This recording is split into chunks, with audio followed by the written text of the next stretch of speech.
What is going on, everyone? Welcome back to the Retire Ready podcast. My name is Colin. I'm here with Kyle. Kyle, how are you doing today? Great. Excited. I know I've been wanting to do a podcast covering these topics today for a while now, and today's the day. We're going to kind of just walk through some different income strategies. So, Colin, if you want to start us off. Yeah, so like Kyle just said, we're going to cover three common retirement portfolio income strategies in today's episode, whether that's spending portfolio income, the highly talked about 4% rule, and then also using some risk-based income guardrails to withdraw from your portfolio. As Kyle said in the past, when you're reaching retirement, you're doing a lot of accumulation, and now when you're in retirement, you have some decumulation happening. So there's three different ways that in today's episode, we're going to talk about three different ways to withdraw from your portfolio. So Kyle, starting with the first one here, which is spending your portfolio income. Can you talk us through what that means and some pros and cons of using this income strategy for withdrawals? Yeah, so you really have to understand when you're choosing some type of retirement income strategy that can drastically change the amount of money that you might need to retire, and then obviously change how long you need to work. It also is going to change like your spending lifestyle. So you have to understand that. And then there's pros and cons. So that first one, which is like, hey, spend portfolio income only, live off interest yields and dividends, never touch the principal. So that's strategy number one. The idea here is to basically spend whatever income you make on your portfolio, interest, dividends, distributions, etc. So for an example here, I'm going to do a household, and let's just pretend I got about $1 million, and they determined from that $1 million they just want to live off income, yield, and never touch the principal. So an example of this could be portfolio one might say 70% dividend stocks, 30% structured income notes. And so what that would look like is maybe this household has $1 million. They're going to throw $700,000 of that into a variety of whether it's dividend funds or dividend stocks. And that's going to yield them about 3.3% in dividend yields or $23,100 in income. The idea, if you're going to use that philosophy, it might make sense if you do maybe some dividend growth stocks along with some dividend yield stocks. So that way that 23,100 is kind of constantly growing year over year to kind of keep up with inflation. And then maybe you set aside like $300,000 in some laddered structured income notes, and that's going to yield you about 7.5%. So that's going to get you about 22,500. So that $1 million portfolio is really going to pay you our spending income of about 4.56% and yield our 45,600. And maybe your plan said you need $40,000 a year. So again, that's an idea where your portfolio is providing you enough income to sustain your lifestyle. You can even get away with like an 80-20. So you got 800,000 in those dividend stocks, 200,000 in those structured income notes. That's going to get you about $41,000 in change. So those are just two ways where you can say, hey, just spend your portfolio income. I want to sleep at night, but knowing better that like as markets are going up and down, my income, it doesn't impact my income. What are some pros and cons of that? Is it's incredibly easy to set up. You can turn off the investment from your portfolio and spend the cash that as it appears. It's a safe strategy, as you always have the investments themselves to fall back on. So then there's always downsides. So basically the cons would be it might take much more money up front to get you to the point where you could do that.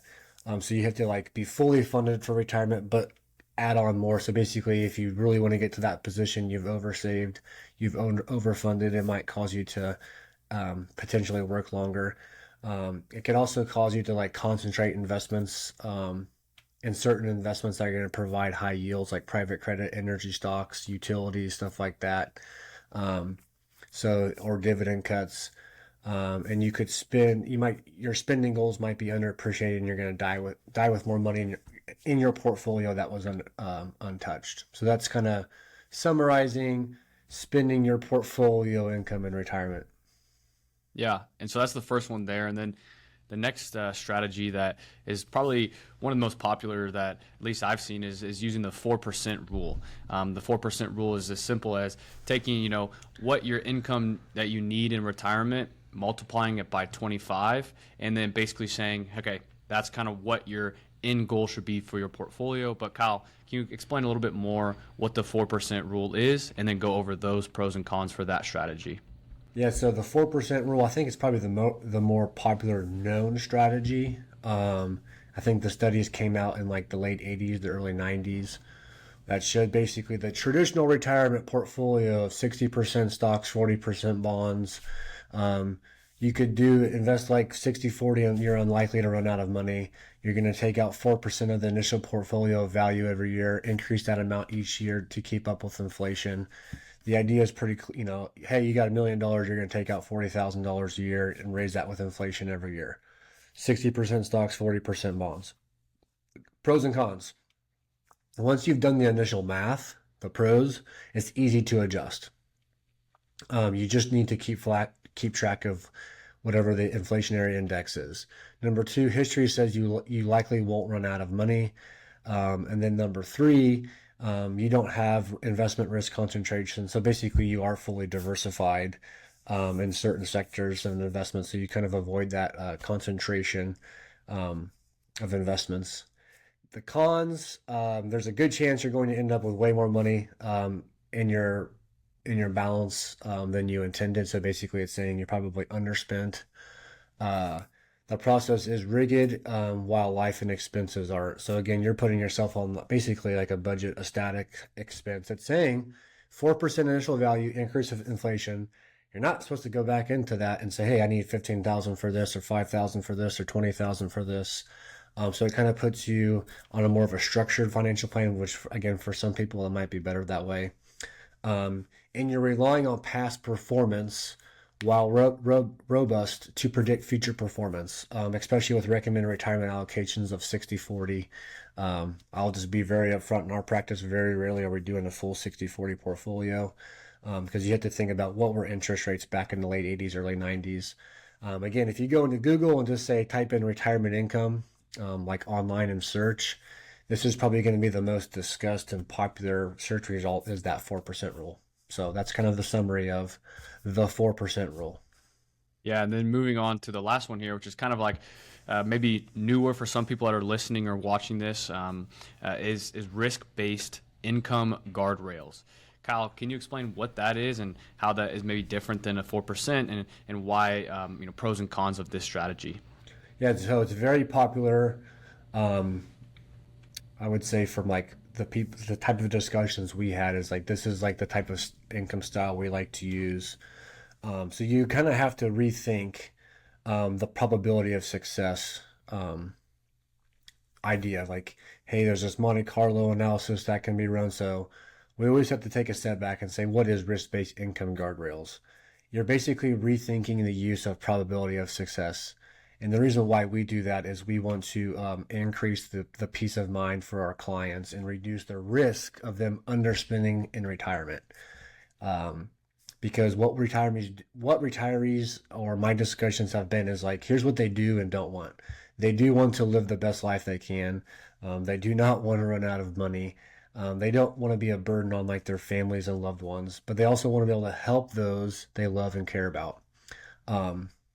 And then I always take a step back, like from discussions, whether it's someone sitting at my desk or just, as we're doing our retirement masterclass courses, the least important goal and priority, like is like leaving money behind when they die. Like there's going to be something there, but there's not like, hey, this is our priority. We saved for 20, 30, 40 years. We rode out markets. We accumulated assets. And our top goal and priority is to make sure we leave as much behind as possible. And that might be you. There's nothing wrong with that. But that's really not at the top of their agenda. The potential downsides of like using those other previous strategies, as far as we said, like living off income and yield, and then like the 4% rule, is the potential downside is like if you're going to use static income on a Monte Carlo analysis to predict your probability of success, what I have seen is it might actually lead you to work longer. You're seeing these 80% probabilities of success, or I need $2 million to be able to live off income. So That's driving you to potentially work longer. It's driving you to potentially spend less during your early retirement years. And it's driving you to keep saving more than you might have to. So a couple of the reasons why income-based guardrails are super important and having a good understanding because it answers some very simple questions that you're asking. What can I spend? What would trigger a change in my spending in retirement? And how much would I need to adjust my spending in retirement? And that's very valuable information, Colin, for like a retiree, because at the end of the day, they really just want to know, am I going to be okay? And how can I give you the client the most peace of mind? And that answers those three very critical questions. Yeah, and so with the first two strategies that we talked about, living off your portfolio income or the 4% rule, it's pretty straightforward, right? Like 4%, we can do the math. Portfolio income yield, you can do the math. But for income, for risk-based income guardrails, it's a little bit more, not as easy in terms of math. But let's just do an example to kind of show people what this really looks like in practice. So, Kyle, I'll just kind of throw out an idea here. So let's say someone has a portfolio of $2 million. Can you kind of walk us through what this guardrails would look like? Yeah, so we're just going to take we're not going to like say, hey, married couple, single couple, here's their tax returns. We're just going to make this simple so you guys can understand guardrails. So we've got some data from the household and we got a $2 million portfolio. We're not going to say if it's tax deferred or not. And really at the end of the day, it says their initial spending capacity is about $100,000 per year. Okay. So $2 million portfolio, initial spending $100,000 per year. And we're basically setting this up for conservative income guardrails. What that means is conservative means we want, if adjustments are need to be, or like what would trigger a change or the adjustment would be, we want a conservative change. We don't want to have to like decrease your spending by 30% or something like that. So we want like 10% changes. So basically we're saying a $2 million portfolio up front, I could tell this person safely spend about 100K of that per year. If your portfolio rises from 2 million to 2.5 million, I would suggest to increase your spending at $110,000 per year because your long-term probability of success has gone up. So that would basically trigger an increase or trigger a change. Your portfolio needs to go up to 2.5 million.